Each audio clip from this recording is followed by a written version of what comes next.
আজি মই আপোনালোকক এই ভিডিওটো ধুনিয়াকৈ বুজাই দিম ফেসবুক ৰুম কেনেকৈ আপুনি বনাব পাৰিব। যদি আপুনি ফেসবুক মেসেঞ্জাৰ ৰুম বনাই আপোনাৰ বন্ধু-বান্ধৱীসকলৰ লগত ভিডিও চাট কৰিম বুলি ভাবিছে তেতিয়াহলে আপুনি এই ভিডিওটো শেষলৈকে চাওক। সম্পূৰ্ণৰূপে বুজি পাব ফেসবুক ৰুম কেনেকৈ বনাব লাগে আৰু বনাই উঠি কেনেকৈ আপোনাৰ বন্ধু-বান্ধৱীসকলৰ লগত ভিডিও চাট কৰিব লাগে। গতিকে প্ৰথমতে আপুনি আপোনাৰ ফেসবুকটো প্লে ষ্টৰত ধুনিয়াকৈ আপডেট কৰি লওক। তাৰ পিছত মই দেখুৱা মতে আপুনি ধুনিয়াকৈ কৰি যাওক। কিন্তু তাৰে আগতে আপুনি এই ভিডিওটো এটা ধুনিয়াকৈ লাইক কৰক আৰু চেনেলটো যদি সাবস্ক্ৰাইব কৰা নাই কৰি ল'ব পাৰে, কিয়নো মোবাইল ইনফৰমেশনৰ লগতে মোবাইলত ব্যৱহাৰ কৰা সফটৱেৰসমূহৰ টিপছ বিলাক পাই থাকিব এই চেনেলটোত সম্পূৰ্ণৰূপে অসমীয়াত। গতিকে বন্ধু-বান্ধৱীসকল দেৰি নকৰি বলক ভিডিওটোলৈকে আগবাঢ়ো নে কি ক।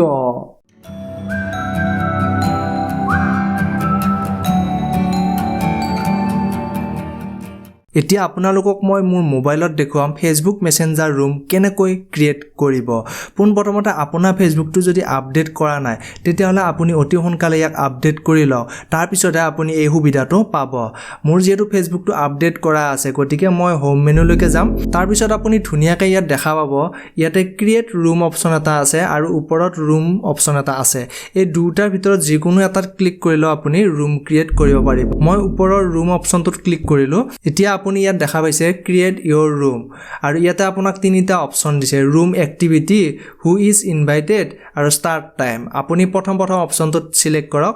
তাৰ পিছত ইয়াতে ৰুম এক্টিভিটি আহিব। আপুনি যেটো ৰুম ক্ৰিয়েট কৰিব বিচাৰিছে এই ৰুমটো কিহৰ ওপৰত বনাব বিচাৰিছে আপুনি।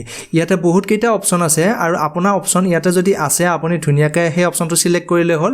আৰু যদি আপুনি বিচৰা অপচনটো ইয়াত নাই তেতিয়াহলে আপুনি ইয়াতে নিউ অপচনটোত ক্লিক কৰি আপোনাৰ অপচন ধুনিয়াকৈ বনাব পাৰে বা টাইটেলটো লিখি দিব পাৰে। মই নিউ অপচনত ক্লিক কৰিলো আৰু ইয়াৰ পৰা আপোনাৰ ষ্টিকাৰ এটা যিকোনো বাছি লওক আৰু ইয়াতে আপোনাৰ এক্টিভিটিটো লিখি দিয়ক আপুনি কি বনাব বিচাৰিছে। ইয়াতে মই মোৰ চেনেলটোৰ নাম লিখি দিছো আৰু এতিয়া ইয়াক সেভত ক্লিক কৰি দিম।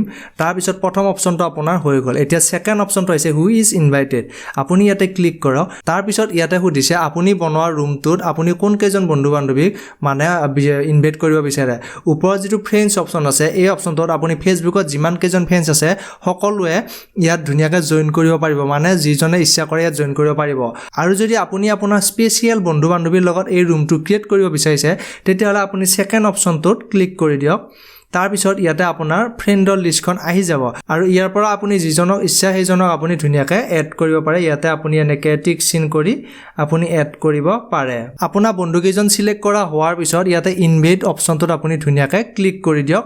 তাৰ পিছত আপুনি ইয়াটো সেভ কৰি দিয়ক। এতিয়া আপুনি 3 নম্বৰ অপচনটোত যাব লাগিব। ইয়াতে ক্লিক কৰি দিয়াৰ পিছত ইয়াতে আপোনাক সুধিছে ষ্টাৰ্ট ডেট। আপুনি কোন তাৰিখে আপোনাৰ ভিডিও চাটটো আৰম্ভ কৰিব বিচাৰে।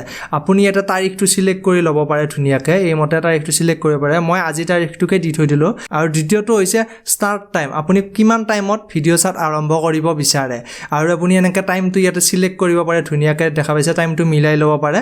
তাৰ পিছত আপুনি সেভ কৰি দিয়ক। আপোনাৰ তিনিটা অপচন সিলেক্ট কৰা হোৱাৰ পিছত তলত যেটো নেক্সট অপচন আছে ইয়াতে আপুনি ক্লিক কৰক। তাৰ পিছত আপোনাৰ ৰুমটো ধুনিয়াকৈ ক্ৰিয়েট হৈ গ'ল। এতিয়া আপোনালোকে গম পালে ফেসবুক ৰুম কেনেকৈ ক্ৰিয়েট কৰিব লাগে আৰু কেনেকৈ বন্ধু-বান্ধৱীৰ লগত ভিডিও চাট কৰিব পৰা যায়। গতিকে যদি ভিডিওটো ভাল লাগিছে আপোনাৰ ধুনিয়াকৈ এটা লাইক কৰিব। গতিকে বন্ধু-বান্ধৱীসকল আগলৈ এনেকুৱা ধৰণৰ নতুন ভিডিওৰ সৈতে লগ পোৱাৰ আশাৰে আজিলৈ ইমানতে ধন্যবাদ।